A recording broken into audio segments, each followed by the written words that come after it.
तर आजचा आपला विषय खूपच इंटरेस्टिंग आहे. आपण वेळ आणि अवकाश म्हणजेच टाइम अँड स्पेस याबद्दल बोलणार आहोत, पण एका पूर्णपणे वेगळ्या अँगलने. आपल्याकडे काही बायबलमधील वचनं आहेत जी सांगतात की या दोन्ही गोष्टी, ज्यांना आपण आपल्या अस्तित्वाचा पाया समजतो, त्या मुळात तशा नाहीतच, त्या स्वतःच निर्माण केलेल्या वस्तू आहेत. बरोबर. आणि हेच या स्रोतांना इतकं आकर्षक बनवतं. हा दृष्टिकोन आपल्याला आपल्या अस्तित्वाच्या मूलभूत चौकटीकडे म्हणजे आपल्या रियालिटीच्या ऑपरेटिंग सिस्टमकडेच प्रश्न विचारायला लावतो. हो, जर वेळ आणि अवकाश या निर्माण झालेल्या गोष्टी असतील, तर याचा थेट अर्थ असा होतो की त्यांचा निर्माता म्हणजेच देव या चौकटीच्या पूर्णपणे बाहेर आहे, तो त्याच्या पलीकडे आहे. हो, आणि आज आपण नेमकं हेच समजून घेणार आहोत. देव आणि त्याच्या या दोन निर्मितींचा, वेळ आणि अवकाशाचा नेमका संबंध काय आहे? या स्रोतांमध्ये स्तोत्रसंहिता, यशया आणि प्रकटीकरण यांसारख्या ग्रंथातील वचनांचा आधार घेतला आहे आणि त्यातून एक खरंच थक्क करणारं चित्र उभं राहतं. नक्कीच. चला तर मग या विचारांच्या सागरात एक खोल डुबकी मारूया. आपण सुरुवात करूया निर्मितीच्या संकल्पनेपासूनच. ठीक आहे. तर स्त्रोताची सुरुवात होते स्तोत्रसंहिता 136 मधील वचनांनी. त्यात असं म्हटलं आहे की देवाने ज्ञानाने आकाश निर्माण केले आणि पृथ्वीला पाण्यावर पसरले. आता वरवर पाहता हे असं वाटतं की देवाने ग्रह, तारे, जमीन वगैरे बनवले. पण स्त्रोत म्हणतो की याचा अर्थ त्याहून खोल आहे. तो नेमका काय आहे? याचा अर्थ खूपच मूलभूत आहे. येथे आकाश आणि पृथ्वी हे फक्त भौतिक वस्तूंसाठी वापरलेले शब्द नाहीत. या स्त्रोतानुसार देव फक्त वस्तूच नाही, तर त्या वस्तू जिथे असू शकतील ती जागा, ती पोकळी म्हणजेच अवकाश ही संकल्पनाच निर्माण करत आहे. अच्छा, म्हणजे देव फक्त वस्तूच नाही, तर त्या वस्तू जिथे असतील ती जागा, तो स्पेस निर्माण करतोय. अगदी. हे तर असं झालं की चित्र काढण्याआधी कॅनव्हास तयार केला, किंबहुना कॅनव्हासच नाही तर चित्र काढता येऊ शकतं ही कल्पनाच त्याने निर्माण केली. तुम्ही अगदी बरोबर पकडलंय. आणि स्रोत या कल्पनेला अजून पुढे नेतो. तो सांगतो की देवाने फक्त अवकाशच नाही तर वेळ सुद्धा निर्माण केली. ओके. पुढे असं म्हटले आहे की देवाने सूर्य, चंद्र आणि तारे यांना दिवस आणि रात्रीवर अधिकार दिला, जेणेकरून मानव वेळेची विभागणी करू शकेल. दिवस, महिने, वर्ष. एक मिनिट, इथेच मला एक प्रश्न पडतो. आपण तर नेहमीच सूर्यास्तावरून दिवस संपला आणि सूर्योदयाने सुरू झाला असं मानतो. म्हणजे सूर्य आणि चंद्रामुळे वेळ सुरू झाली नाही का? नाही. आणि हाच या दृष्टिकोनातील सगळ्यात महत्त्वाचा मुद्दा आहे. स्रोतानुसार वेळ म्हणजे टाईम ही सूर्य, चंद्र आणि तारेंच्या आधीपासून अस्तित्वात होती. पण हे कसं शक्य आहे? याचा काही पुरावा दिला आहे का स्रोतामध्ये? हो, दिला आहे. उदाहरणार्थ देवदूतांची निर्मिती. स्रोतानुसार देवदूतांची निर्मिती झाली तेव्हा सूर्यचंद्र नव्हते, तरीही त्यांची निर्मिती वेळेच्या अवघात झाली. अच्छा. कारण कोणतीही गोष्ट जी आधी नव्हती आणि नंतर अस्तित्वात आली ती वेळेच्या प्रवाहातच येऊ शकते.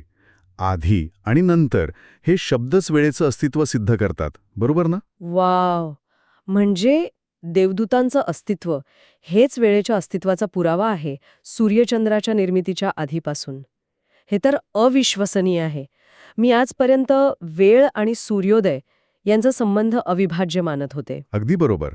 म्हणूनच या स्रोतानुसार वेळ ही एक स्वतंत्र निर्मिती आहे आणि सूर्य आणि चंद्र हे मानवासाठी केवळ वेळ मोजण्याचे एक साधन आहेत. जसं की घड्याळ. अगदी. घड्याळ वेळ निर्माण करत नाही, ते फक्त आपल्याला वेळ दाखवतं. तसंच सूर्य आणि चंद्र हे निसर्गाचे एक मोठं, भव्य घड्याळ आहे, जे देवाने मानवासाठी लावलं आहे. कमाल आहे. म्हणजे वेळ आणि अवकाश या दोन्ही गोष्टी देवाने निर्माण केलेल्या रचना आहेत, जशा वस्तू असतात तशाच. पण मग मला एक प्रश्न पडतो. जर देव या रचनांचा निर्माता आहे, तर तो स्वतः या रचनेत कुठे आहे? तो या घड्याळाच्या काट्यासोबत तर फिरत नाहीये. तो या संपूर्ण रचनेच्या बाहेर असणार, बरोबर? अगदी बरोबर. आणि म्हणूनच देव या दोन्हींच्या पलीकडे आहे. तो काळाने किंवा जागेने बांधलेला नाही. तो टाइमलेस आणि स्पेसलेस आहे. याला दुजोरा मिळतो रोमकरांचं पत्र 8 मध्ये. तिथे प्रेषित पौल निर्मित वस्तूंची एक यादी देतो, ज्या आपल्याला देवाच्या प्रेमापासून वेगळं करू शकत नाहीत. हो, ती यादी मला आठवतीये. त्यात मृत्यू, जीवन, देवदूत, शक्ती अशा गोष्टी आहेत. बरोबर. पण त्या यादीत पौल अजून 2 गोष्टी टाकतो. वर्तमान काळ किंवा भविष्यकाळ आणि उंची किंवा खोली. ओ. इथे वर्तमान काळ किंवा भविष्यकाळ हे वेळेचे घटक आहेत आणि उंची किंवा खोली हे अवकाशाचे घटक आहेत. पौल त्यांना देवदूत आणि इतर शक्तींसारख्याच निर्माण केलेल्या गोष्टींच्या वर्गात ठेवतो. अरे वा, म्हणजे वेळ आणि अवकाश हे सुद्धा देवदूतांसारखेच देवाच्या निर्मितीचाच एक भाग आहेत आणि म्हणूनच ते आपल्याला देवापासून वेगळं करू शकत नाहीत, कारण देव या सर्वांचा स्रोत आहे. तो त्यांच्या पलीकडे आहे. एक्झॅक्टली. तो या चौकटीचा निर्माता आहे, त्यातला रहिवासी नाही. अगदी तसंच. हीच या विचाराची मूळ संकल्पना आहे आणि यातूनच देवाच्या स्वरूपाबद्दल एक विलक्षण कल्पना समोर येते. कोणती? स्रोतामध्ये देवाला अनेकदा अल्फा आणि ओमेगा म्हटलं आहे, म्हणजे सुरुवात आणि शेवट. आता जर देव वेळेच्या बाहेर असेल तर या शब्दांचा अर्थ खूपच बदलतो. तो कसा? कल्पना करा की वेळ ही एक लांबलचक परेड आहे. आपण रस्त्याच्या कडेला उभे आहोत आणि एक चित्ररथ आपल्या पुढून जातोय. ठीक आहे. आपल्यासाठी एक भूतकाळ आहे, म्हणजे जे रथ निघून गेले.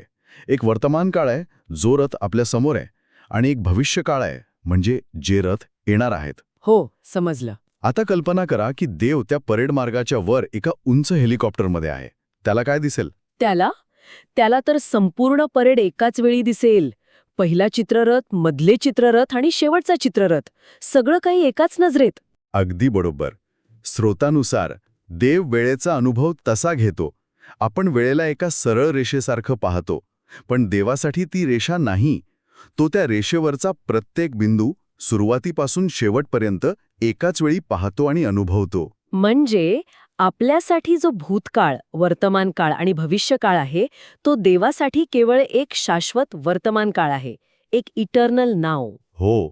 हे समजायला थोडं कठीण आहे, पण हेलिकॉप्टरचं उदाहरण खूप समर्पक आहे. म्हणजे आपल्यासाठी जे हजारो वर्षांचं अंतर आहे, ते त्याच्यासाठी काहीच नाही.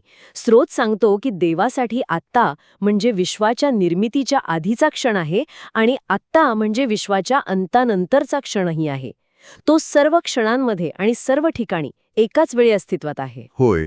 आणि इथेच एक मोठा आणि तितकाच गुंतागुंतीचा प्रश्न निर्माण होतो. बरोबर, तुम्ही माझ्या मनातलं ओळखलत. जर देव सर्व क्षणांमध्ये एकाच वेळी उपस्थित असेल, हेलिकॉप्टरमधून सगळी परेड पाहत असेल, तर याचा अर्थ त्याला पुढे काय होणार आहे हे आधीच माहीत आहे. माझ्या आयुष्यातला प्रत्येक निर्णय, प्रत्येक निवड, या सगळ्याबद्दल त्याला आधीपासूनच माहिती आहे का? होय. या स्रोतानुसार देवाला सर्व काही आधीच माहीत आहे. यशया 46 मध्ये तो स्वतः म्हणतो, मी सुरुवातीपासूनच शेवट जाहीर करतो आणि ज्या गोष्टी अजून घडल्या नाहीत त्या प्राचीन काळापासून सांगतो. म्हणजे त्याला फक्त माहीतच नाही, तर तो ते जाहीरही करतो. पण मग मानवाच्या स्वतंत्र इच्छेचे म्हणजे फ्री विलचे काय? जर देवाला सगळं आधीच माहीत असेल आणि त्याने तशी योजना केली असेल, तर मग आपल्या निवडी खरोखरच स्वतंत्र आहेत का?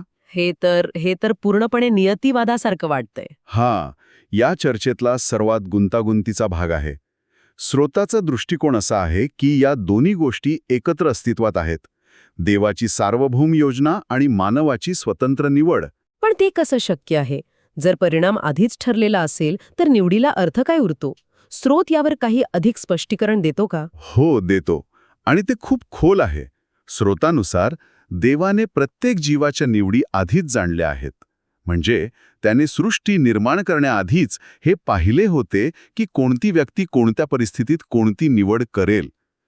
आणि मग देवाने त्या प्रत्येक जीवाला अशाच परिस्थितीत निर्माण करायचे ठरवले जिथे तो जीव देवाने आधीच पाहिलेली निवड करेल.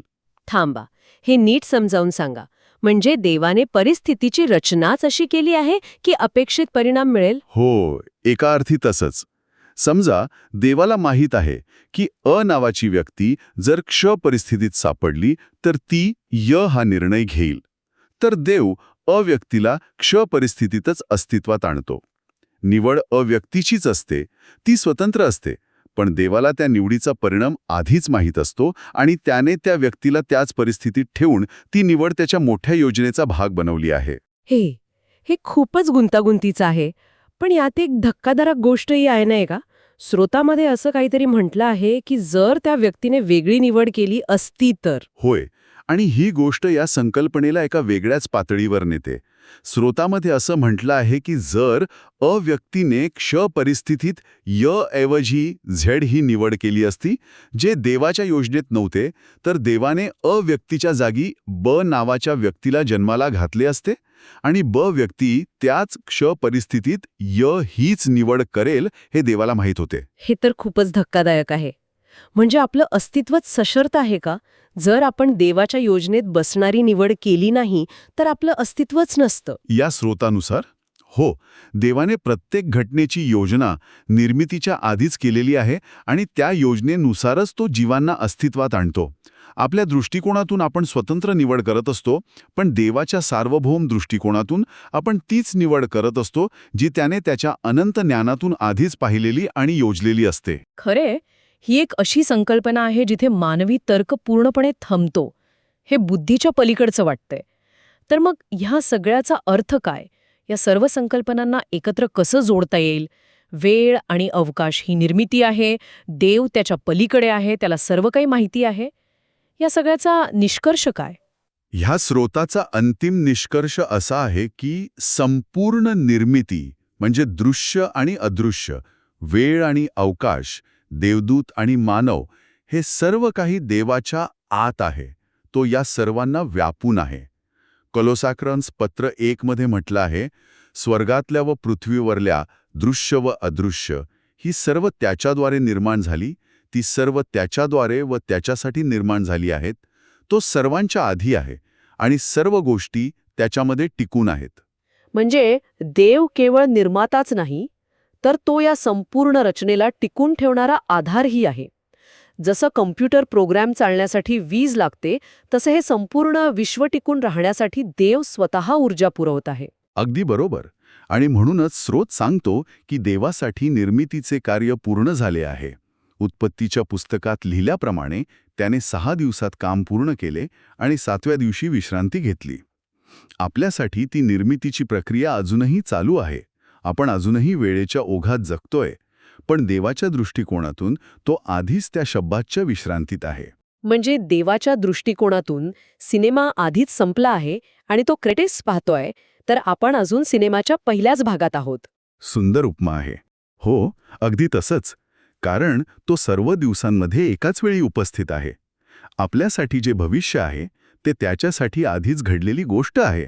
आजची ही चर्चा खरंच मनाला आणि बुद्धीला मोठी चालना देणारी होती. या स्रोतानुसार वेळ आणि अवकाश या मूलभूत गोष्टी नाहीत, तर त्या देवाने निर्माण केलेल्या रचना आहेत. त्या मर्यादित आहेत. आणि देव स्वतः या रचनांच्या पलीकडे आहे. तो काळाने बांधलेला नाही. त्यामुळे तो संपूर्ण भूतकाळ, वर्तमानकाळ आणि भविष्यकाळ हेलिकॉप्टरमधून पाहिल्या जाणाऱ्या परेडसारखा एकाच वेळी पाहतो आणि अनुभवतो. आणि याचमुळे त्याला प्रत्येक गोष्ट आधीच माहीत आहे आणि त्याने प्रत्येक गोष्ट आपल्या सार्वभौम योजनेनुसार घडवून आणली आहे.